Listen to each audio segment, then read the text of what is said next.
ضباب الصباح الباكر عند نهر النيل، حيث ترسو القوارب المحملة بالكتل الحجرية الضخمة على ضفة النهر استعدادا لتفريغ حمولتها على الشاطئ الرملي بالقرب من الأهرامات. عمال مفتولو العضلات وأشباه العمالقة يفرغون كتلا ثقيلة من الجرانيت من القوارب ويسحبونها ببطء بالحبال أثناء انزلاقها فوق جذوع الأشجار إلى الأرض. تقوم فرق من العمال المصريين بوضع جذوع الأشجار تحت أحجار الجرانيت للمساعدة في دفعها للأمام، ويعملون بإيقاع وهم يهتفون معا من أجل القوة والتنسيق.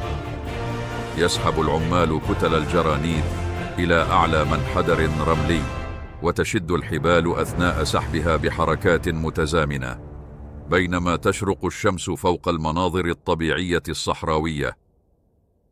لقطة مقربة لذراعي ويدي عامل متوترتين وعضليتين تمسك بحبل سميك، وعروقه مرئية وهو يسحبه بكل قوته.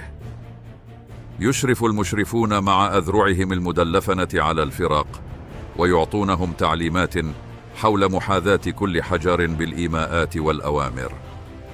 عند قاعدة الهرم المكتمل جزئيا يضع العمال بعناية كتل الجرانيت في موضعها باستخدام روافع خشبية والأوتاد.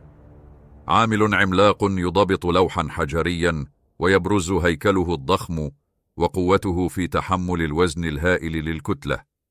فريق يرسم الهيروغليفية باللون الأزرق النابض بالحياة والأحمر والذهبي على مسلة طويلة، مما يجعل الرموز القديمة تنبض بالحياة تحت أشعة الشمس الساطعة.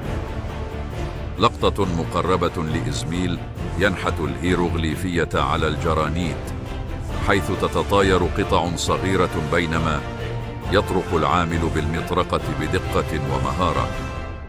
ورشة عمل مزدحمة، حيث يذيب الحرفيون الذهب ويجهزون الحجر الذهبي الذي سيتوج قمة الهرم. منظر غروب الشمس للهرم أثناء الإنشاء مع فرق من العمال يستريحون للحظات، وتمتد الظلال عبر الصحراء الرملية. مجموعة من العمال تسحب زلاجة بكتلة كبيرة من الجرانيت عبر مسار خشبي منسقة ومركزة تحت أعين المشرفين اليقظة. المشرف الذي يرتدي غطاء رأس مزخرف يراقب فرقه أثناء إصدار الأوامر وتضبيط موقع الحجر بعين حذرة. يستخدم العمال الماء لترطيب الرمال وتقليل الاحتكاك، مما يساعد في تحريك الكتل لأعلى المنحدر بحركات سلسة ومنضبطة. تركز الكاميرا على وجوه العمال يظهرون العزم والعرق والتركيز الشديد مع عضلات مرنة تعمل في انسجام. لقطة مقربة للحبال المشددة بينما تسحب فرق العمال في انسجام، والألياف القديمة تتآكل تحت الوزن الهائل للكتل مع كل جرفة تحركها الأيدي القوية، محافظين على التوازن بين القوة والدقة. حين تصل الكتل إلى مكانها النهائي يحكم العمال وضعها بنفس طويل بينما يرتاحون قبل أن يبدأوا بسحب كتلة أخرى.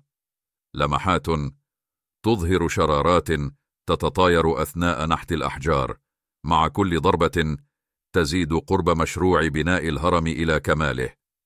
في الوقت الذي تمتد فيه أشعة الشمس عبر السماء تلقي ضوءا ذهبيا على الواقع، حيث تتحدى قدرة الإنسان صعوبة المهمة وتحقق إعجازا تاريخيا.